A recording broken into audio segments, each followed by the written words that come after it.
Hello students, welcome to class 11th, and as you know that we are continuing our chapter number 3 तीन महाद्वीपों में फैला हुआ साम्राज्य यानी कि रोमन साम्राज्य। इसके विषय में हम पढ़ रहे थे और जो हमारा लास्ट टॉपिक था वो था रोम साम्राज्य में श्रम प्रबंधन की विशेषताएं बताई थी मैंने आपको लास्ट में कि किस तरह से जो रोम साम्राज्य में जो दासों के साथ कैसा मतलब व्यवहार किया जाता था।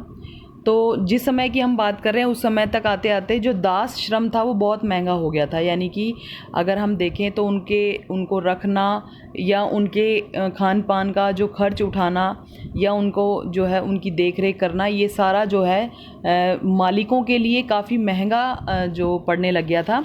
तो इस वजह से उन्होंने क्या निश्चय करना शुरू कर दिया था कि दासों को मुक्त कर दिया जाए। मुक्त करने के बाद उन दासों को इन्होंने व्यापार प्रबंधन में जो है एक व्यापार प्रबंधक के रूप में नियुक्त कर दिया था, यानी कि जो है व्यापार में बहुत सारी पूंजी लगा करके कारोबार इनको सौंप दिया था। और जो है इसके बाद फिर मुक्त दास जो थे वो दो प्रकार के श्रमिकों के लिए निरीक्षण सबसे महत्वपूर्ण पहलू था, यानी कि जो है उनको मुक्त करने के बाद कुछ मतलब ऐसा जो कारोबार उन्हें सौंपा जाता था तो उसका समय समय पर निरीक्षण करना ये उनके लिए उनका कर्तव्य हो जाता था।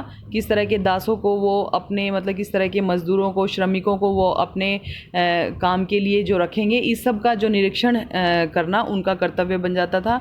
और इसके लिए जो है उन्होंने कामगारों को छोटे छोटे समूहों में बांट दिया था, और समूहों में इसलिए बांटा था ताकि वे उन पर नज़र रख सकें कि इनमें से कौन ऐसे व्यक्ति हैं जो काम करते हैं और कौन ऐसे हैं जो कामचोर हैं। तो इसके बाद जो हमारा नेक्स्ट जो टॉपिक है वो है हमारा अश्वारोही। तो अश्वारोही देखिए, ये आज का हमारा जो विषय है अश्वारोही या नाइट्स।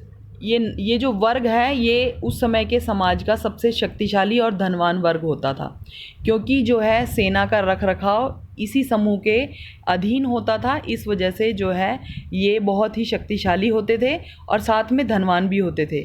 मूल रूप से ये वे परिवार होते थे जिनकी संपत्ति उन्हें घुड़सेना में भर्ती होने की औपचारिक योग्यता प्रदान करती थी, यानी कि ये जो है इनके पास घुड़सेना होती थी और इन्हें मतलब शुरू से ही जो ऐसा प्रशिक्षण दिया जाता था कि भाई ये मतलब भविष्य में आगे चल के इसी सेना में मतलब इसी सेना का संचालन कर सकें और मतलब इसी सेना में ये भर्ती हो सके। इसलिए इन्हें जो है इक्वाइड्स या जो है नाइट बोला जाता था।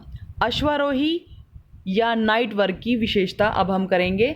तो सबसे पहली जो हमारी विशेषता है ये है, सेनेटरों की तरह अधिकतर जो नाइट्स होते थे ये बड़े ज़मींदार होते थे। जैसे सेनेटर होते थे, इनके पास बहुत ज़्यादा ज़मीनें होती थी, ये जो समाज का ज़मींदार वर्ग होता था।